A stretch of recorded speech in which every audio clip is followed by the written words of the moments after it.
各位班友大家好，又係我麥斯咁啊，歡迎大家翻到嚟呢個浪漫堂滑板工坊。咁啊，如果你哋熟悉呢即係社會學嘅理論嘅話咧，都會聽過呢個即係鐘擺效應啊。咁啊係嘅意思咧，就即係話，即係社會上面嘅主流意見咧，會由一個極端就揈去另一個極端，即係隨住時間而改變啦。咁咧呢樣嘢咧都發生咗喺我即係踩板嗰個習慣身上嘅。咁啊，我由最初踩長板啦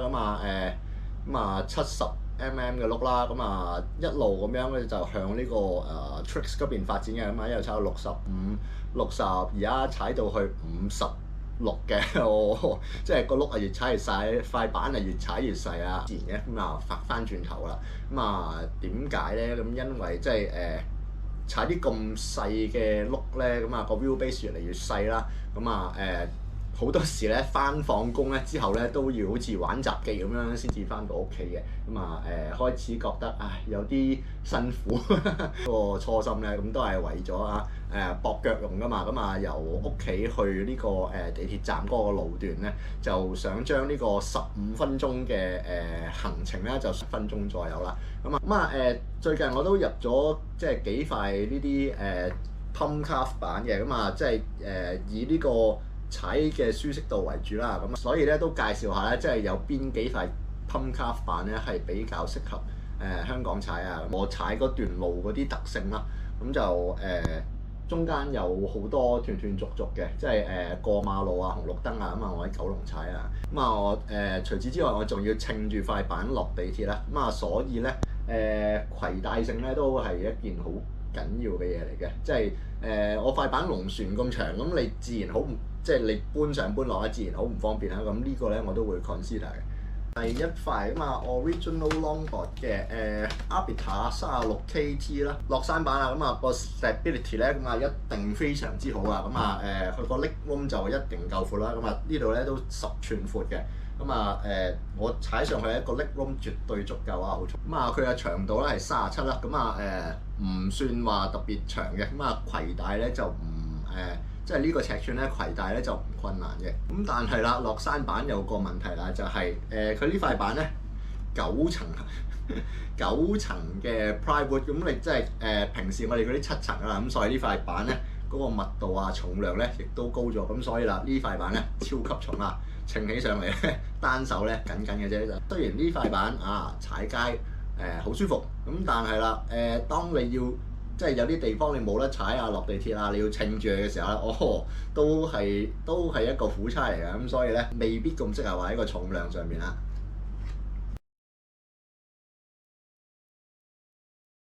我另一塊落山板㗎嘛，Lanyard 咁啊 Switchblade 咁啊37嘅。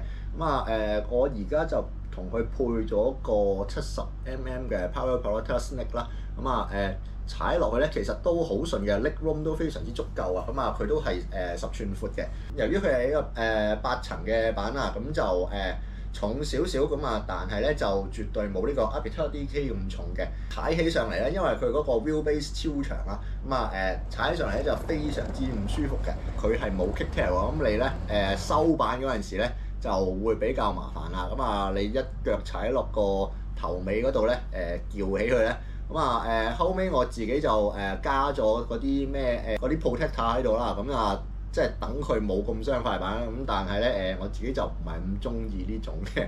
有得揀嘅話咧，我就即係都未必會用咯。好啦，第三塊啦，Lanyard 嘅 Battle X，佢咧呢個係呢個 drop through 板嚟嘅。Battle X 啦，以我所知咧，即係佢都係一個好 classic 嘅款嚟嘅。我以為咧我呢世咧都唔會踩 pintail 啦，但係結果咧我都係買咗一塊 pintail 嘅。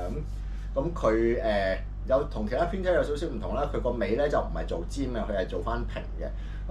收板嗰陣時咧就收得幾好嘅，我就覺得，因為佢有趌翻咁上下出嚟咧，起碼你踩落去咧，佢係真係唔困難咯，即係比起 Switchblade 咧就係收得容易好多嘅。你見到啦，佢頭尾嗰個形狀啦，其實咧前邊個 leg room 咧係比較闊嘅，後邊咧個 leg room 係比較短嘅。對於我呢啲隻腳咁長嘅人嚟講咧，咁其實咧我就即係都覺得 OK 嘅。咁啊，佢個好處即係 drop full 版啊，咁大家都知㗎啦。咁啊佢嗰個重心啦，即係佢嗰個重心咧亦都比較低啦。咁啊，佢配過啲大碌啊，咁啊，無論係呢個我哋而家聽嘅Kigo 啦，同埋Kawama 咧，咁啊，其實咧就都可以用得到嘅。咁啊我啊覺得唔錯嘅。我比較唔中意嘅地方就係佢個 momentum 唔係好夠喎，同埋即係缺乏咗一啲特色啦。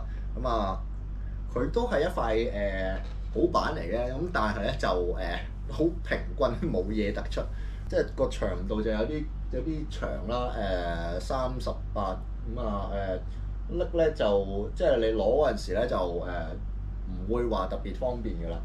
咁所以咧Battle X 我覺得踩係幾好踩嘅，咁啊但係就缺乏咗啲特色。好啦，跟住下一塊就係呢個Dropcat 咁啊都係 Lanyards 嘅，咁啊 Sitka 咁啊33啊，咁啊同呢個 Battle X 唔同，咁啊呢個 Dropcat 咧，咁其實係Lanyards 佢自己新嘅設計嚟㗎。咁啊個特色就係佢係一塊超級 rock 卡板，咁你見到啦，佢嗰個 curve 咧，佢個 rock 卡個 curve 咧做得非常之咁深嘅。佢都係穿透板啦，咁啊你又係可以用翻啲Kigo 啊、Kawama 啊去踩咧都得嘅。同 Battle X 比，咁佢有咩特色咧？哇！呢塊超級短33寸。咁啊，都只係比起你嗰啲Trick Boss 咁啊長2寸嘅，咁啊攜帶性咧就非常之好嘅。咁啊同埋咧佢呢個 Rocker 咧非常之唔深啊。咁啊你一push 嘅話，你基本上咧塊板就你好自動咧隻腳就會，因為個 vector 嘅關係啦，咁你隻腳咧就會自動咁啊推前㗎啦。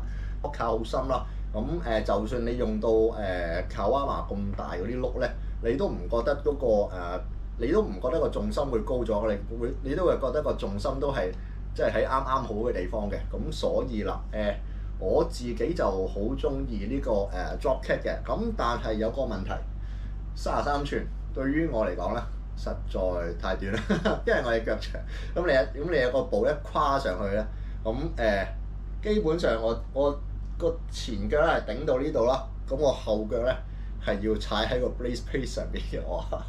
咁其實咧對於我嚟講係太短嘅，我踩起上嚟嗰個感覺咧，同我踩Aba Genesis 40寸係一樣嘅。你諗下，一塊33寸嘅板做到一塊40寸嘅感覺，咁同埋如果你較鬆啲嗰個Kingpin 咧，完全可以做到呢個pumping carving，你真係好似踩滑浪咁樣去扭下扭。做 pump carve 咧，佢嗰個 stability 咧都係好高嘅。咁所以啦，即係雖則呢個33唔係好啱我踩啊。咁但係如果有38，我揾到啲平嘅二手咧，咁啊我一定會買翻塊38俾自己。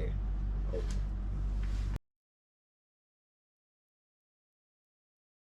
好啦，下一塊咁啊Loaded Darvish，咁呢塊係 Darvish Sama 嚟嘅。咁啊關於呢個 Darvish 嘅進化史咧，咁啊我應該係會再另外拍一條片嘅。咁啊今日就集中喺呢個 Pump Carve 嗰度先啦。咁啊係 Loaded Darvish，咁咧佢啊本身啊足板啦，嗰個佢啊本身就非常之咁輕巧嘅。咁但係啦，你見到啦，咁你要見到呢個 Darvish Sama 拍埋去呢個 Tentian 嗰度咧，佢咧係長咗一截嘅。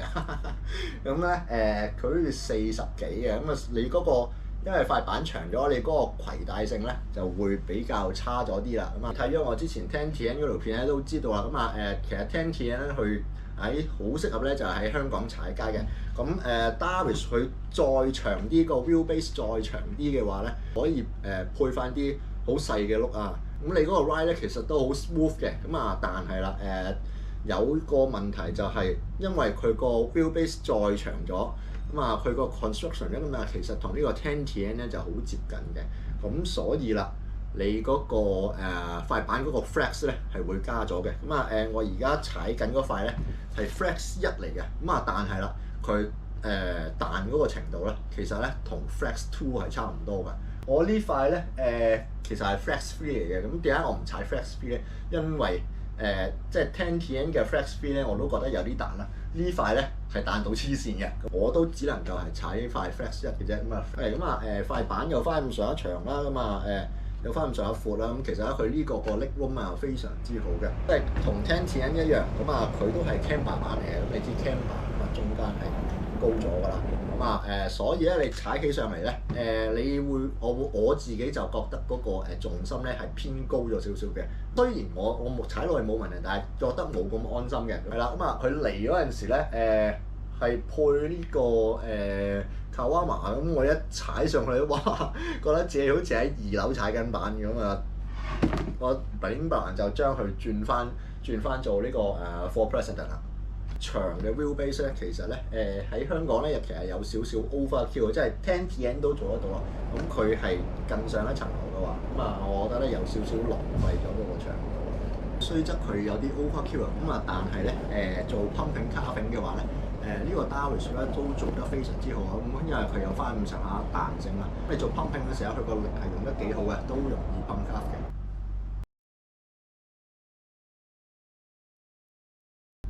就係咁啦，踩翻呢個長板 pumping carving 嘅話咧，即係暫時咧就冇一塊超級突出啦。